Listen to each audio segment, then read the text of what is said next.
एक बार महात्मा बुद्ध किसी गांव में प्रवचन दे रहे थे। वे अपनी बात को समाप्त करते हुए बोले, मानव के दुखों का कारण स्वयं को किसी से बांधना है। जहाँ भी मोह होता है, बंधन होता है, वहाँ दुख स्वयं ही उत्पन्न हो जाता है। अतः अपने बंधनों को जानें और उनसे बाहर निकलने का प्रयास करें। इसके बाद उन्होंने सभी लोगों को आशीर्वाद दिया और फिर अपने आश्रम को लौट गए। अगले दिन उनसे एक व्यक्ति मिलने आया। वह बुद्ध को प्रणाम करते हुए बोला, महात्मन, मैंने कल आपका उपदेश सुना। आपकी बातें मेरे हृदय में उतर गई हैं। मैंने अपने बंधनों को तोड़ दिया है, सारी मोह माया का त्याग कर दिया है। अब मैं आपकी शरण में आना चाहता हूँ। उस व्यक्ति की बातें सुनकर बुद्ध मुस्कुराए और धीरे से बोले, मुझे विस्तार से बताओ वत्स, तुमने कौन कौन से बंधन तोड़े और किसका मोह त्याग दिया है। वह व्यक्ति बोला, मेरे घर पर मेरे बूढ़े माता पिता और मेरी पत्नी है। मेरा एक छोटा बच्चा भी है। मेरी पत्नी बहुत बीमार रहती है। उसके कष्ट देखकर मैं अक्सर सोचता रहता हूँ कि वह मर जाए तो उसके कष्ट दूर हो जाएंगे। उसकी वजह से मैं बहुत दुखी रहता हूँ। लेकिन कल जब मैं आपका उपदेश सुना तो मेरी समझ में आ गया कि मेरे परिवार से मेरा बंधन ही मेरे दुखों का कारण है। अगर मैं इसके चक्कर में पड़ा रहूँगा तो कभी भी सत्य को नहीं जान सकूँगा। इसलिए मैं अपने घर को त्याग करके आपके पास आ गया हूँ। बुद्ध ने पूछा, क्या तुम सचमुच सभी बंधनों से मुक्त हो गए हो? देख लो, कहीं कोई बंधन तुम्हारे पीछे तो रह नहीं गया है। वह व्यक्ति बोला, नहीं प्रभु, मैं अपने जीवन की सारी चीज़ों को पीछे छोड़ आया हूँ और अब मैं आगे बढ़ना चाहता हूँ। बुद्ध ने कहा, अगर ऐसी बात है तो फिर ठीक है, आज तुम यहीं आश्रम में रुको। कल मैं तुम्हें बताऊंगा कि तुम्हें क्या करना है। बुद्ध ने अपने एक शिष्य की ओर इशारा किया। शिष्य ने उसे आश्रम के अतिथि कक्ष में पहुंचा दिया। वह व्यक्ति उत्सुकता पूर्वक आश्रम की गतिविधियों को देखता रहा। उन्हें देखकर वह बहुत प्रसन्न हुआ और अपने सौभाग्य पर इतरा रहा था।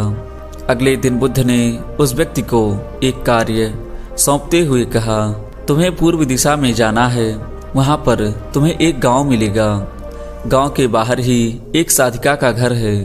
वह तुम्हें कोई वस्तु देगी, उसे लेकर तुम्हें वापस मेरे पास आना है। वह व्यक्ति पूर्व दिशा की ओर चल पड़ा। गर्मी का मौसम था।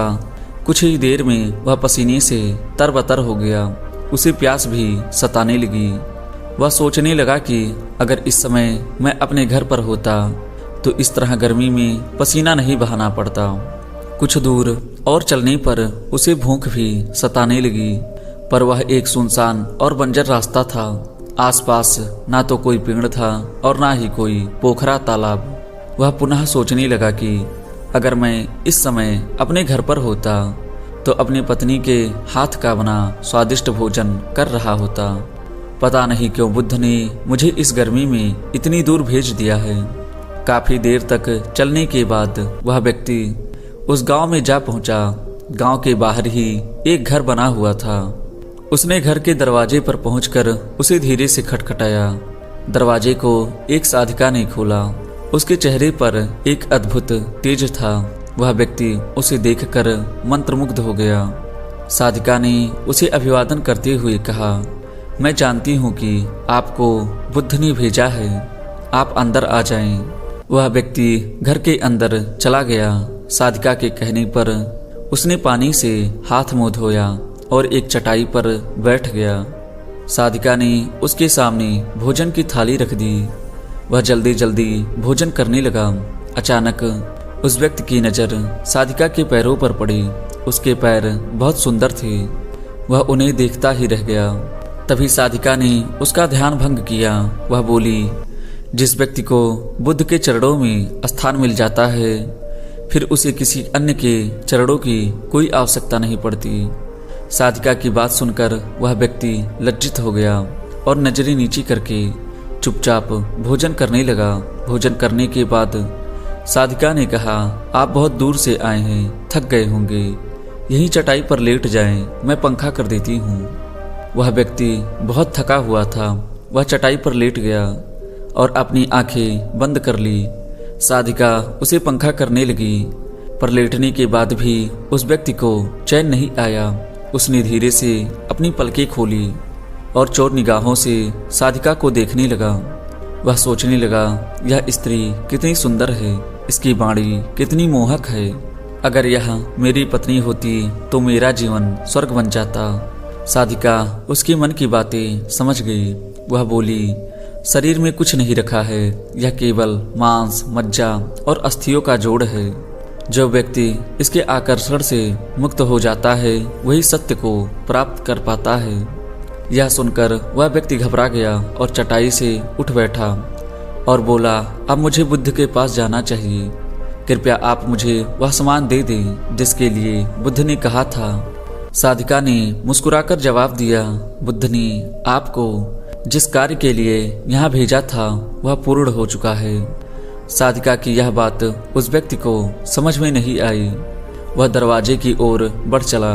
दरवाजे के पास पहुंचकर वह एक क्षण के लिए रुका और पलटकर बोला, क्या आप अंतर्यामी हैं? आपने मेरी मन की बातें कैसे समझ ली? वह स्त्री मुस्कुराते हुए बोली, बुद्ध की कृपा से मैं मोह माया से ऊपर उठ चुकी हूँ, इसलिए भावनाओं से निर्लिप्त हूँ और किसी के चेहरे को देखकर उसके मन में उठने वाले विचारों को समझ लेती हूँ। उसकी बातें सुनकर वह व्यक्ति एक बार पुनः लज्जित हुआ और सोचने लगा कि जिस स्त्री ने सच्चे मन से मेरा सत्कार किया, मैं उसके बारे में क्या सोच रहा था। उसके बाद वह बुद्ध के आश्रम की ओर लौट पड़ा। आश्रम पहुंचकर वह व्यक्ति बुद्ध के चरणों में गिर पड़ा और बोला, हे महात्मन, मुझे क्षमा कर दे, मैं बड़ा पापी हूँ। उसकी बात सुनकर बुद्ध मुस्कुराए और बोले, मैंने तुम्हें साधिका के पास इसीलिए भेजा था ताकि तुम अपने आप को देख सको।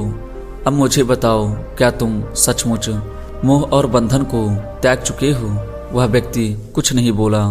वह नजरें नीचे किए चुपचाप खड़ा रहा। बुद्ध ने कहा, बाहरी बंधन और मोह को त्यागने से हम बंधन मुक्त नहीं होते। दरअसल बंधन और मोह हमारे भीतर होता है। तुमने परिवार को छोड़ दिया और सोचा कि मैं बंधन मुक्त हो गया हूँ, लेकिन जैसे ही तुम्हें अवसर मिला तुम्हारे भीतर का मोह जाग उठा और इसी वजह से आज तुम अपने आप को पापी समझ रहे हो। उस व्यक्ति ने अपने हाथ जोड़ दिए, मुझे क्षमा कर दें प्रभु। फिर वह धीरे से बोला, आप सही कह रहे हैं, मैं केवल अपनी पत्नी से पीछा छुड़ाना चाहता था। वह बहुत बीमार रहती है और मैं कुछ ज़्यादा कमा भी नहीं पाता हूँ, इसलिए मैं अपने परिवार के दायित्वों का निर्वहन ठीक ढंग से नहीं कर पा रहा हूँ। शायद इसलिए मैं अपने परिवार से पीछा छुड़ाना चाहता था, पर अब मैं समझ गया हूँ कि मेरा परिवार ही मेरा सत्य है और उसके दायित्वों का निर्वहन ही असली कर्म है। बुद्ध बोले, मैं जो कुछ भी कहता हूँ वह अपने अनुभव के आधार पर कहता हूँ। लोग मेरी बातों को सुनते तो हैं, पर वे अपने स्वार्थ के अनुसार उसका अर्थ ग्रहण करते हैं। इसलिए मोह, माया, कामना, इच्छा, वासना, क्रोध को लोग बाहर की ओर खोजते हैं, जबकि यह हमारे भीतर ही है। हम दूसरों को देखकर तरह तरह की कामना करने लगते हैं। कामना से इच्छा जन्म लेती है, इच्छा से वासना पैदा होती है और वासना की पूर्ति ना होने पर क्रोध उत्पन्न होता है। यह सब एक दूसरे से जुड़े हुए हैं। क्रोध के लिए हम सदैव दूसरों को जिम्मेदार ठहराते हैं, जबकि क्रोध का स्रोता हमारे भीतर है। तुम चाहोगे तो क्रोध आएगा, तुम चाहोगे तो क्रोध नहीं आएगा।